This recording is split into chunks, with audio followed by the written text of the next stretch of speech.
সবাইকে ওয়েলকাম করছি ভূতের গপ্পের ৬ নম্বর এপিসোডে। আমি প্রিয়ন্তী প্রত্যেক বৃহস্পতিবার আপনাদেরকে একটা করে ভূতের গপ্প শোনাই এবং আগে গতকালের গল্পের ফেসবুক পেজে যেত, এখন গতকালের গল্পের ইউটিউব চ্যানেলে ভূতের গপ্প অন এয়ার হয়। তাই আপনারা যারা ভূতের গল্প শুনতে পছন্দ করেন তারা গতকালের গল্পের ইউটিউব চ্যানেলটা সাবস্ক্রাইব করে রাখবেন এবং অবশ্যই ফেসবুক পেজটা ফলো দিয়ে রাখবেন। আমি চেষ্টা করছি হরর ছাড়াও কিছু ট্রু ক্রাইম থ্রিলার নিয়ে কাজ করার, তাই আপডেটেড থাকতে আপনারা ফলো দিয়ে রাখবেন। এবং যারা চান যে তাদের গল্পগুলো আমি পড়ি তারা গতকালের গল্প@gmail.com এই মেইলে আমাকে গল্পগুলো পাঠাবেন। আপনার গল্পগুলো আমি পড়বো, সাথে আপনার নাম পাঠাতে পারেন, আপনার একটা ছবিও পাঠাতে পারেন যেটা আমি স্ক্রিনে দেখিয়ে দিব। তো বেশি কথা না বলে আজকের গল্পে চলে যাচ্ছি। আজকের গল্পটা আমাকে পাঠিয়েছেন স্বর্ণা নামে একজন। এটা তার বাবা মায়ের জীবনের গল্প এবং এই গল্পের সময়কাল 1997-98 সালের একটি গ্রামের গল্প। আপনারা অনেকেই গ্রামের গল্প শুনতে পছন্দ করেন, তাই আমি এই সপ্তাহে এই গল্পটা চুজ করেছি। বরিশালের একদম ভেতরের দিকে অজপাড়া গাঁ বলা যায়, অজপাড়া গাঁ শান্তিপুর। সেখানে নতুন সদ্য বিবাহিত বিয়ে করে ঘরে আসে, শ্বশুরবাড়িতে আসে শিউলি নামে একটি মেয়ে। সেই সময় খুব কম বয়সে মেয়েদেরকে বিয়ে দিয়ে দেওয়া হতো, এটা আমরা জানি। শিউলির বয়স ছিল 12-13 বছর। শিউলির বিয়ে হয় আকাশ নামে একটি ছেলের সাথে, যার খুব সদ্য সরকারি একটি চাকরি হয়েছে ঢাকায় এবং বিয়ের জন্য সে ছুটি নিয়েছে আকাশ। বিয়ের কিছুদিন পর সে চিন্তা করেছে যে ওয়াইফের সাথে কিছু টাইম স্পেন্ড করার পর সে ঢাকায় এসে তার চাকরিতে যোগদান করবে। তাই বিয়ের পরই শিউলিকে নিয়ে আকাশ তার নিজের বাড়ি অর্থাৎ শিউলির শ্বশুর বাড়িতে চলে আসে। শান্তিপুরে অনেক বছর ধরে একটা খুবই ভয়ঙ্কর প্যারানর্মাল ক্যারেক্টার এক্সিস্ট করে, যার নাম লাল বউ। এবং সেই গ্রামের প্রত্যেকটা মানুষ এই লাল বউয়ের ঘটনা জানে এবং এর কথা শুনলেই প্রত্যেকটা মানুষের গলার পানি শুকিয়ে যেত, এটা এতই ভয়ঙ্কর। এই লাল বউয়ের গল্পটা আগে আপনাদেরকে জানিয়ে দিই। এই গ্রামে এই 97 সালেরও আরও অনেক বছর আগে, আরও 50-60 বছর আগে একটি বালিকা, কিশোরীও বলা যায় না, বালিকা 8 বছরের একটি মেয়ে বিয়ে হয়ে শান্তিপুর গ্রামে আসে। যেদিন সে বিয়ে করে প্রথম দিন আসে, প্রথম রাতেই, তখন তো কুয়োতে করে পানি তুলতো, বিয়ের প্রথম রাতেই সে ওই কুয়োতে পড়ে মারা যায়। এবং এরপর থেকে এই লাল বউয়ের আত্মা বিয়ের দিন তার যে বেনারসি শাড়িটা পরা ছিল সেই শাড়িটা পরে সে ওই গ্রামে ঘুরতে থাকে। এবং এরপর থেকে বলা হয়ে থাকে যে এই লাল বউ কোনো নতুন বউ, নতুন বিবাহিত দম্পতি, নতুন বিয়ে, নতুন সংসার এগুলো একদম সহ্য করতে পারে না। সে খুব দ্রুত পজেস্ট করে ফেলে এবং চেষ্টা করে এই গ্রামে যেই নতুন বিয়ে হয়ে আসে সেই নতুন বউকে মেরে ফেলার। সেই জন্য এই গ্রামে নতুন দম্পতিদের জন্য কিছু নিয়ম কানুন থাকে, যেমন খুব রাতে নতুন বউ একা বেরোতে পারবে না, গোসল না করে সে কখনো বাড়ির উঠোন পেরোতে পারবে না, অথবা অনেক রাতে যদি তার পরিচিত কেউ তাকে ডাকে সে যেন দরজা না খুলে একা বের হয়। এরকম অনেক নিয়ম কানুন আছে যেগুলো শিউলি আগে জানতো না, কিন্তু শ্বশুরবাড়িতে আসার সাথে সাথে শিউলিকে এই নিয়মগুলো জানিয়ে দেওয়া হয়। তবে শিউলি 97 সালের গ্রামের একটা মেয়ে হলেও সে এগুলোতে একদম বিশ্বাস করতো না। সে খুব আধুনিক চিন্তার একটি মেয়ে ছিল, ভূত প্রেতে সে একদমই বিশ্বাস করতো না। শ্বশুরবাড়ি আসার 2 দিন পরের ঘটনা দিয়ে শুরু করি। একদিন রাতে শিউলি ওয়াশরুমে যাওয়ার দরকার ছিল এবং তাকে বলা হয়েছিল যে তুমি কখনোই একা বেরোবে না বা একা ওয়াশরুমে যাবে না, এটা তাকে বলে দেওয়া ছিল। যেহেতু সে বিশ্বাস করে না, তাই সে একটা হারিকেন নিয়ে একাই ঘর থেকে বেরোয়। আকাশ তখন ঘরে ঘুমোচ্ছে। বাড়ির ঠিক সেই সময় তো গ্রামে বাড়িগুলো থেকে ওয়াশরুমগুলো দূরে ছিল। বাড়ির ঠিক মাঝখানে এসে সে শুনতে পায় যে কেউ অনেক জোরে চাপকলটা চাপছে এবং পানি পড়ছে চাপকল থেকে। তো সে প্রথমে জিজ্ঞেস করে কে কে ওখানে। দেখে যে ওখান থেকে কোনো উত্তর আসে না। তখন শিউলি মনে করে যে হয়তো চোর এসেছে, কারণ সেই সময় চাপকল যেটা দিয়ে চেপে পানি বের করা হয় এটা অনেক সময় চোর খুলে নিয়ে যেত, চুরি করত। তো তখন শিউলি যখন জিজ্ঞেস করে কে, তখন 5-10 সেকেন্ডের মতো সাউন্ডটা অফ থাকে, এরপর আবার সেই শব্দটা সে শুনতে পায়। তখন সে চোর চোর বলে চিৎকার করে এবং বাড়ির সবাই বেরিয়ে আসে।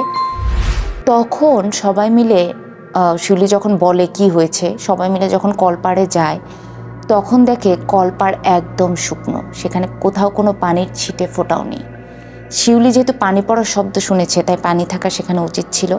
তখন সবাই বুঝতে পারে এটা নিশ্চয়ই লাল বউ, এবং শিউলিকে সবাই মিলে বকাঝকা করে যে তোমাকে একা বেরোতে মানা করেছিলাম। তো সেদিন শিউলি ঘরে চলে যায়।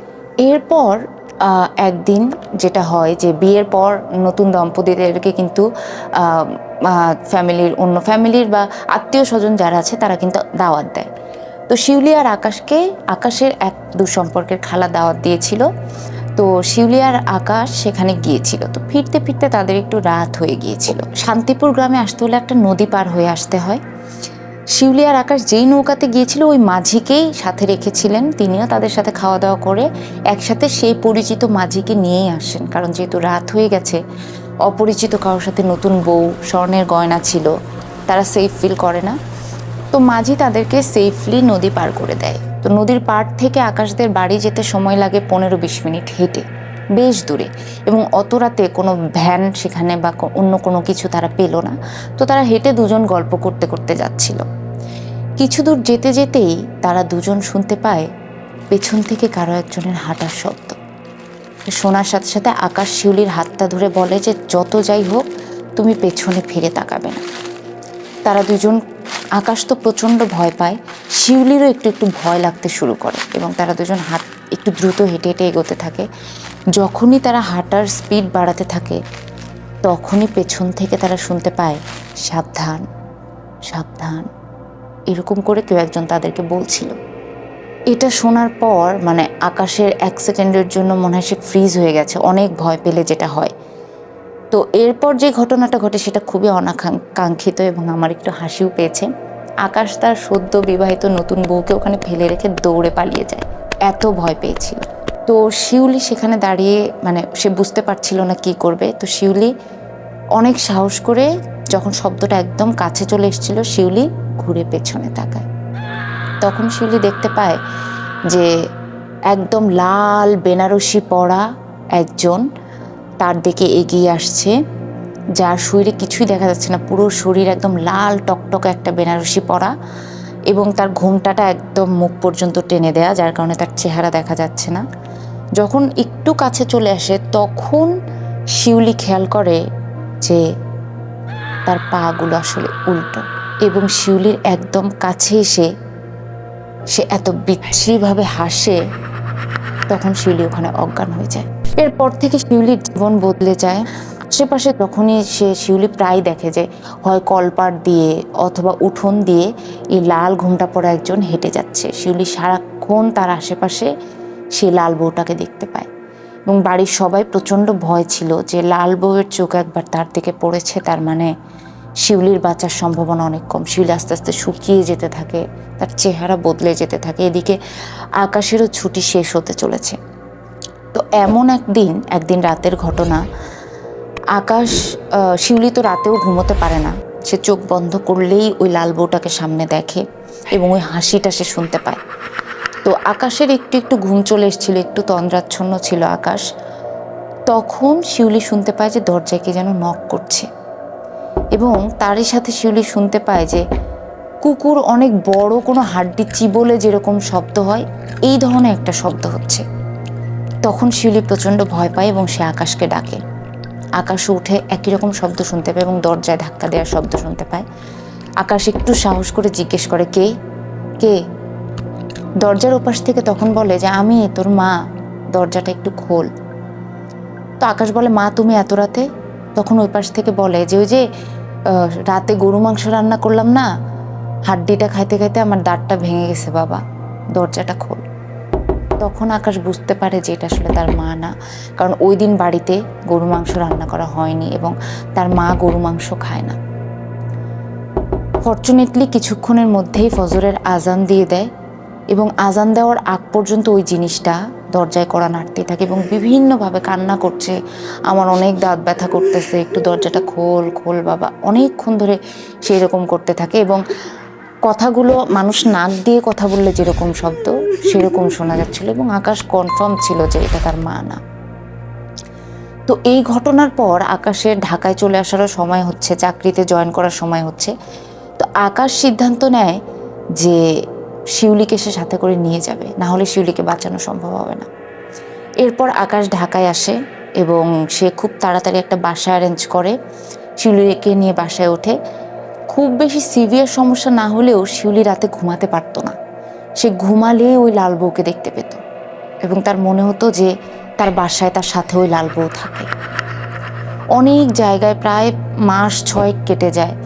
শিউলিকে একা রেখে আকাশ অফিস করতে পারে না, খুব সমস্যা হয়, অনেক হুজুর অনেক কিছু দেখানো হয়। কুমিল্লার একজনের কাছে শেষ পর্যন্ত আকাশ তাকে নিয়ে যায়, যিনি আসলে খুব হুজুর না, কিন্তু ওনার মধ্যে একটা আধ্যাত্মিক শক্তি ছিল। তো উনি আসলে মানুষকে বলতে পারতো শুধু যে তোমার সমস্যাটা সমাধান হবে বা তোমার সমস্যাটা সমাধান হবে না, এর বেশি উনি কিছু করতে পারতেন না, এটা উনি বলতেন। তো তার কাছে শিউলিকে নিয়ে যাওয়া হয় এবং শুধুমাত্র শিউলিকে দেখার সাথে সাথে সে বলতে শুরু করে যে তোর বাড়ি শান্তিপুর, সেখানে লাল বউ থাকে। তার নজর শিউলির ওপর পড়েছিল, খুব ভালো হয়েছে তুই তাকে নিয়ে শহরে চলে এসেছিস। ওই লাল বউয়ের জন্ম ওই গ্রামে এবং সে ওখান থেকে কোনোদিন বের হবে না। তাই শিউলি যেহেতু শহরে চলে এসেছে সে এখন নিরাপদ। তবে হ্যাঁ, শিউলির মানসিকভাবে এতটা ভয় ছিল অনেকগুলো দিন যে সে মানসিকভাবে এই জিনিসটাকে দেখতে পায় এবং ওই লোকটা আসলে সুপার ন্যাচারাল পাওয়ার তার থাকলেও সেও খুবই আধুনিক চিন্তার মানুষ ছিল। সে বলে যে ওকে একটা ভালো মানসিক ডাক্তার দেখাও, এটা আসলে ওর মনের ভয় ছাড়া আর কিছু না। এরপর আকাশ আসলে তাকে একটা মানসিক ডাক্তারের কাছে নিয়ে যায় এবং শিউলি আস্তে আস্তে আস্তে আস্তে সুস্থ হয়ে ওঠে। যিনি আমাকে গল্পটা পাঠিয়েছেন, যেহেতু এটা তার বাবা মায়ের নিজের জীবনের গল্প, তিনি তার যেহেতু দাদার বাড়ি শান্তিপুর, তো তিনি আমাকে বলেছেন যে শান্তিপুরে এখনও লাল বউ থাকে এবং নববিবাহিত দম্পতিরা এখনও অনেক নিয়ম কানুন সেই গ্রামে মেনে চলে। তো এই ছিল আজকের গল্প। আজকের গল্প কেমন লাগলো সেটা কমেন্ট বক্সে অবশ্যই জানাবেন। আপনারা জানেন আমার আরেকটা সেশন থাকে, আমি 5টা ইন্টারেস্টিং ফ্যাক্ট বলি। তার আগে আরেকবার জানিয়ে দিই, যারা আমাকে গল্প পাঠাতে চান তারা গতকালের গল্প @gmail.com, যেটা আমি ডিসক্রিপশনে দিয়ে দেবো, গতকালের গল্পের ফেসবুক পেজের রিলসের কমেন্টস বক্সেও দিয়ে দেবো। তারা আমাকে এই মেইলে গল্প পাঠাবেন অথবা গতকালের গল্পের যেই ফেসবুক পেজের যে মেসেঞ্জার আছে সেখানেও পাঠাতে পারেন। আগামী সপ্তাহে হয়তো আপনার গল্পটা আমি পড়ব। চলে যাচ্ছি আজকের ইন্টারেস্টিং ফ্যাক্টগুলোতে। আজকের ইন্টারেস্টিং 5টা ফ্যাক্ট যাকে নিয়ে বলবো তাকে আপনারা অনেক সিনেমায় অনেক নাটকে হয়তো দেখেছেন, যেটাকে আমরা বলি চুড়েল। ইন্ডিয়াতে এই প্রেতাত্মাটা অনেক বেশি মানুষের মুখে মুখে আছে এবং বাংলায় এটাকে করলে হয়তো পেতনি বা ডাইনি এরকম শোনায়। বাংলায় এটাকে খুব একটা ভয়ঙ্কর না শোনালেও, কারণ পেতনি ডাইনি এগুলো তো বাচ্চাদের গল্পে থাকে, চুড়েল যেই চরিত্রটা, এই চরিত্রটা কিন্তু মারাত্মক এবং এর ব্যাপারে ইন্টারেস্টিং কিছু ব্যাপার আছে যেগুলো নিয়ে আজকে কথা বলবো। চলে যাচ্ছি চুড়েলের প্রথম ফ্যাক্টে। চুড়েলের অরিজিন অর্থাৎ এটার জন্ম বা এটা এসেছিল বলা হয়ে থাকে ভারতের অনেক পুরনো বইপত্র ঘাটলে বা প্যারানর্মাল বিষয়গুলো ঘাটলে এরকম তথ্য পাওয়া যায় যে কোনো একদম রাজস্থানের দিকে কোনো একটা গ্রামে একজন নারী একবার সন্তান প্রসব করতে গিয়ে এত বেশি কষ্ট সে পেয়েছিল এবং সে সন্তান প্রসব করার সময় তাকে এত অবহেলা করা হয়েছিল, অবহেলার কারণে সে প্রচণ্ড কষ্ট পেয়ে মারা যায়। এরপরই সে আসলে চুড়েল হয়ে ফেরত আসে শুধুমাত্র তার প্রতিশোধ নিতে এবং সে এত ভয়ঙ্কর রূপে ফেরত আসে যে মানুষ আজও কখনোই চাইবে না এই চুড়েলকে তার চোখের সামনে দেখতে। দ্বিতীয় ইন্টারেস্টিং ফ্যাক্টটা হচ্ছে চুড়েলের অ্যাটায়ার। এই প্রেতাত্মাটা একটি নারী প্রেতাত্মা এবং এই প্রেতাত্মাটা আসে খুব সুন্দর রূপ নিয়ে এবং এর দিকে আপনি 10-15 সেকেন্ড তাকিয়ে থাকলে তখন এর আসল চেহারাটা বের হয়। চুড়েলের কিছু সিম্বল আছে, তার চুল অনেক বড় থাকে, চুল একটু উস্কো খুস্কো থাকে এবং তার হাত পায়ের নখ অনেক বড় থাকে এবং যখন সে তার নিজের রূপে ফেরত আসে তখন দেখা যায় তার মাথাটা এবং তার পা দুটোই উল্টো। চুড়েলরা বিশেষ করে ঠিক না, চুড়েলরা আসলে ছেলেদের উপর তার প্রতিশোধ নিতে আসে এবং চুড়েলরা শুধুমাত্র ছেলেদেরকেই মেরে ফেলে এবং এই চুড়েলরা প্রথমে আসে খুব সুন্দর রূপ নিয়ে অথবা খুব করুণার কোনো যে তার সাহায্য লাগবে, সে খুব কান্নাকাটি করে, খুব সুন্দর একটা চেহারা নিয়ে আসে এবং কোনো পুরুষ মানুষ যদি একবার চুড়েলের এই ফাঁদে পা দেয় তার বেঁচে আসার আর কোনো সম্ভাবনা নেই। চুড়েল বলা হয়ে থাকে যে বিশেষ করে বন জঙ্গলের ভেতর দিয়ে যে রাস্তাগুলো যায় সেই রাস্তাগুলোতে চুড়েলকে সবচেয়ে বেশি দেখা যায়। তাই রাতের বেলা কখনো যদি জঙ্গলের কোনো রাস্তা ধরে গাড়ি চালতে সামনে কোনো সুন্দরী মেয়েকে দেখা যায়, ভারতের অনেক জায়গায় এখনও মানুষ গাড়ি থামাতে গেলে দুইবার ভাবে বা থামায় না, কারণ জানে যে জঙ্গলের এই রাস্তাগুলোতেই চুড়েলকে সবচেয়ে বেশি দেখা যায়। চুড়েলের 5 নম্বর ফ্যাক্টটা হলো সে কখনো বাচ্চা নিয়ে যায় না বা বাচ্চার কোনো ক্ষতি করে না। যেহেতু বাচ্চা প্রসব করতে গিয়েই তার মৃত্যু হয়েছিল, তাই বলা হয়ে থাকে যে বাচ্চাদের প্রতি চুড়েলের একটা সফট কর্নার আছে। বাচ্চার সে কখনো ক্ষতি করে না, নিজে এসে কখনো ক্ষতি করে না বা মেরে ফেলে না, কিন্তু তবুও কোনো বাচ্চার ওপর যদি চুড়েলের নজর পড়ে, বলা হয়ে থাকে এই বাচ্চাকে সে সাথে করে নিয়ে যেতে চায়, এই বাচ্চাকে সে তার মতো করে পেলে পুষে বড় করবে, মায়ের স্নেহ সে দিতে চায়, সেই জন্য সে বাচ্চাকে নিয়ে যায়। তাই ইন্ডিয়াতে বা ভারতে আজও মায়েরা খুব সাবধান থাকে নবজাতক শিশুদেরকে নিয়ে, যে কোনো সুন্দর চেহারার কোনো মেয়ে যদি কখনো অচেনা মেয়ে যদি এসে বাচ্চাকে কোলে নিতে চায়, মায়েরা কখনোই তাদের বাচ্চাদেরকে কোলে দেয় না। এই ছিল আজকের 5টি ইন্টারেস্টিং ফ্যাক্ট এবং ভূতের গল্পের 6 নম্বর পর্ব। আপনাদের ভূতের গল্প কেমন লাগছে, আপনারা আরও কী ধরনের গল্প শুনতে চান, কোনো ইমপ্রুভমেন্ট, কোনো সাজেশন থাকলে অবশ্যই আমাকে জানাতে পারেন। গতকালের গল্পের যে ইউটিউব চ্যানেল আছে সেটার কমেন্ট বক্সে জানাতে পারেন, অথবা গতকালের গল্পের ফেসবুক পেজে আমি প্রায় রিলস দেই বা অন্য কিছু দেই, সেগুলোর কমেন্ট বক্সে আপনারা জানাতে পারেন। এবং অবশ্যই আপনারা যারা চান যে আপনার গল্পটা আমি এইভাবে পড়ি একটুখানি ভিজুয়াল করে, আপনারা অবশ্যই গতকালের gmail.com এই মেইলে আমাকে গল্পগুলো পাঠাবেন। এবং খুব শীঘ্রই আমি ট্রু ক্রাইম, থ্রিলার এগুলো নিয়ে কাজ করতে চাচ্ছি। এগুলো নিয়ে যদি আপনার ইন্টারেস্ট থাকে বা আপনারা দেখতে চান কিনা সেটাও আমাকে অবশ্যই জানাবেন। সবাই ভালো থাকবেন, সুস্থ থাকবেন এবং ভূতের গল্পের সাথেই থাকবেন।